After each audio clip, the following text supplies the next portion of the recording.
Good morning mga ka-friendship. Another day, another vlog tayo mga ka-friendship dahil ipapasyal ko kayo dito sa pupuntahan namin na fall. So, today here is 7 o'clock in the morning. Nag-ready na ko. Ito pala yung pinamili namin sa nag-shopping ang aking darling kay malamig. So, kani siya, pang ilalim ni siya.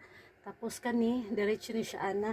Tapos, syempre, bumili din ang aking darling ng sapatos para sa aking kuan mag-warm ko dili ko bugnawan. So ingana ang atong mga darling ka protective sa ato no.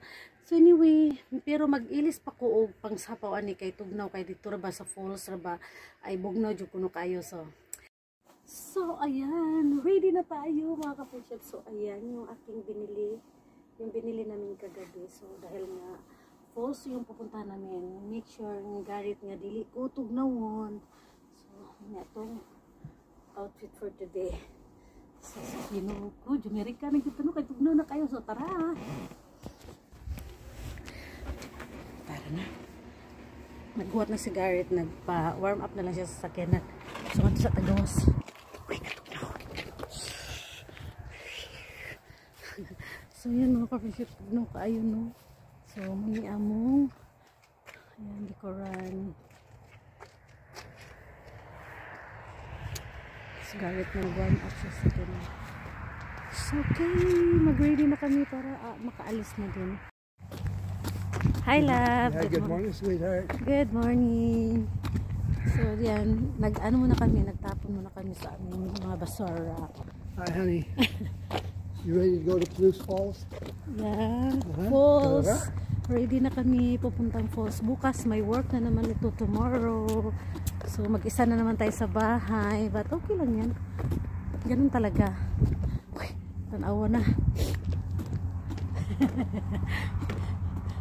Your nose is now red, love. Oh yeah, it's cold out here. Yeah.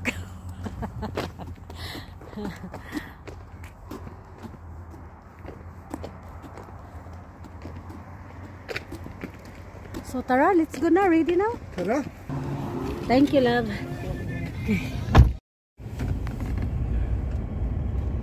Yan. Aalis na kami.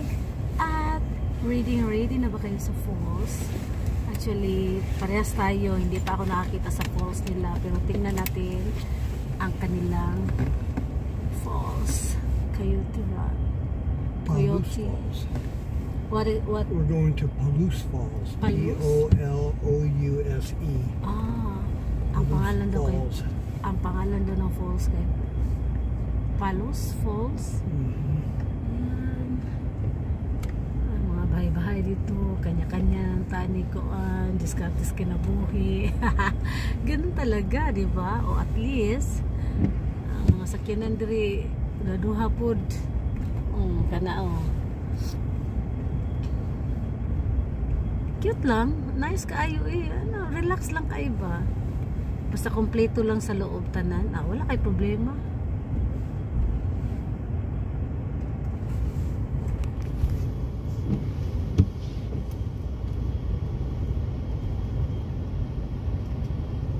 So meron din silang mga bahay-bahay dito.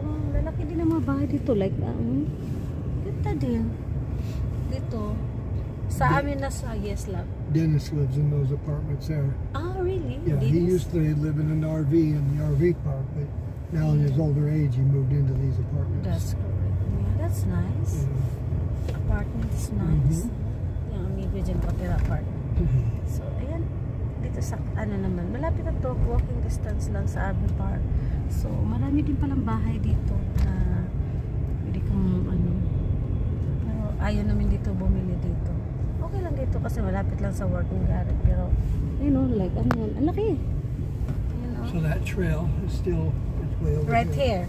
Well, walking? No, it's over here, the trail. And it still is going that way. Still that way? Yeah. Oh, good. And here's a It's park. Nice. Yeah. I think in the spring season, love. Oh, yeah. This is a nice Lots of park. people walking. Good. These are apartments. Yung apartment. Nice mga balay diri. Meron pa rin meron pa doon. So madami pa lang bahay. I thought it just only for love motorhome living here. No. Yeah, that's all apartments and houses. apartment and houses, no, right? But that trail is back way over there by those poles. Still going. Oh, God. It's a big one. Habang ano ba si Gart ng coffee dyan, dito tayo. Pakita ko sa inyo yung may naglalarong mga mga katuwa. Ganahan ka ito din sa ilang lugar. Puno ng snow, inig mag-snow na. So, hi buddy. Hello. Hello. Hello. There you are. What are you playing? Muna siya ako ipakita sa inyo. Nagdadua siya sa topless kalsada. Charot. Paano gula siya? Nagkatuwaan ng siguro nila. Tago-tago pa ning usa oh. Cute nila eh. So yun lang. A small town here in Congel.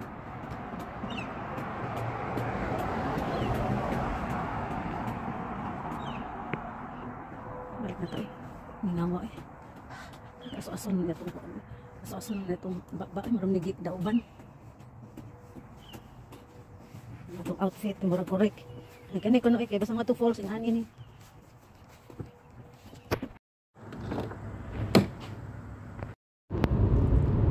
Ay, baka.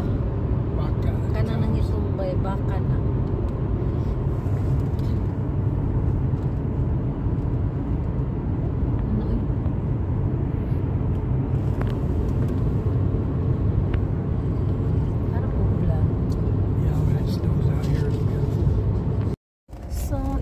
Sa company ni Garrett na palagi niyang pinupuntahan. So, ang tawag nito ay Snake River. So, dito ang barge.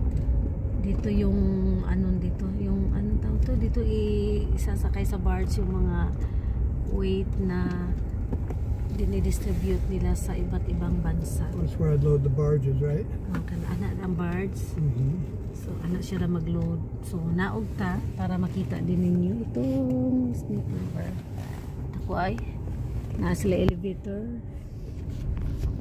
Ito sa taas. So manakay daw may elevator. At ako sa taas. So, tara. Let's go. Tara, nag-una na ang usap. So, muni iya ang usap sa lugar niya. Ganyan.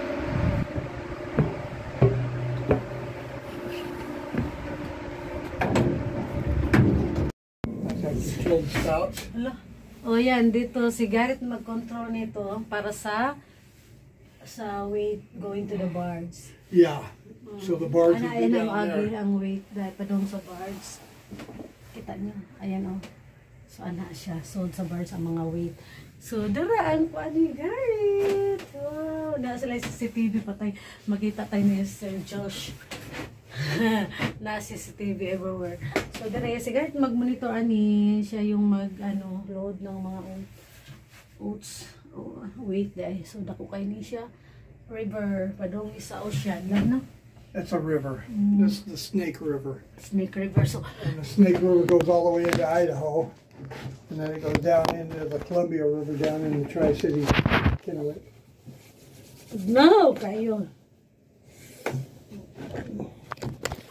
Okay, you ready? Ta-da, let's go. The cliff and die. So they start putting up a railing up there. I see. So malapit na kami.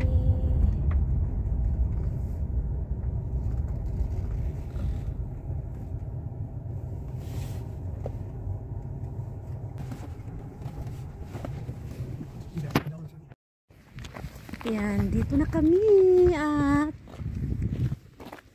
parang naririnig ko na yung falls. Ay, there's love, oh, you can picnic here. You can bring food. And nasa park, oh, pwede magdala ng pagkain. At yan,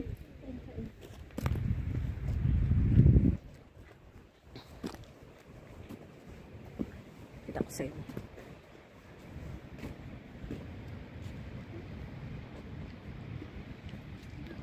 Wow!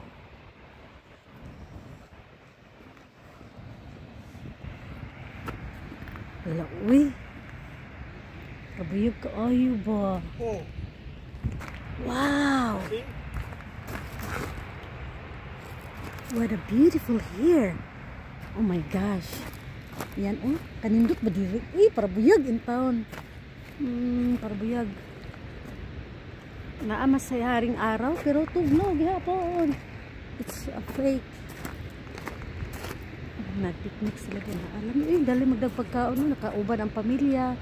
Tapos ana, sana all nandito kayo, family, para diha ta. Kini siya mapuno ni siya og dahon ini ka spring na. Oh my gosh.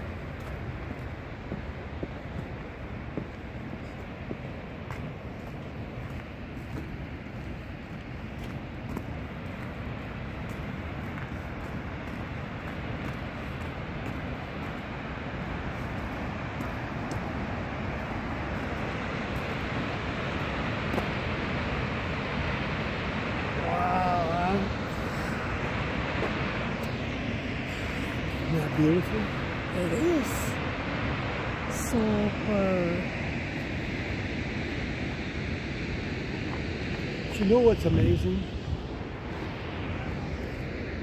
You know what's amazing? What? Is that thing runs every day, all day, for years and years. Where does all that water come from, right? Oh, yeah. It's just remarkable. And there's nothing out here. I mean, this is, Yeah, that's so, it's like a desert rock. out here, right? Yeah. But look Where at did- that, yeah, massive. Yeah. So we can ask that where that come water from.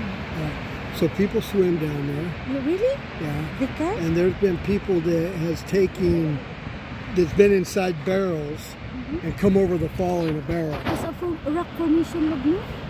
Looks like a castle. Like a castle. Yeah. Shit. Isn't it beautiful? Oh, it's amazing.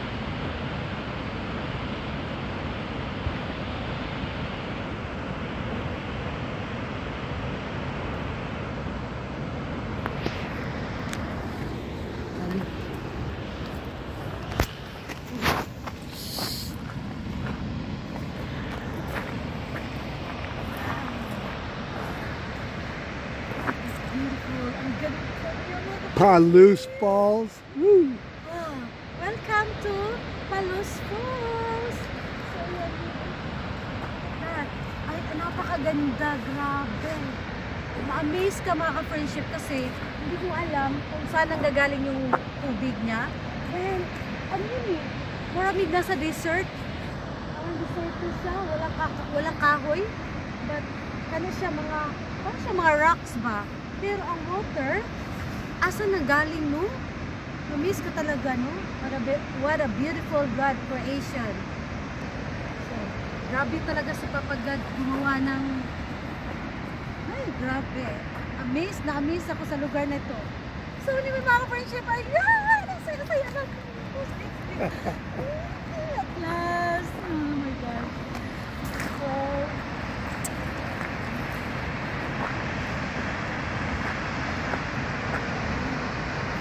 During the hard freeze, honey, that ice, it'll start freezing over and big icicles will come down. And then this all freezes. The water down below all freezes. And it just pours right into an opening of the frozen water.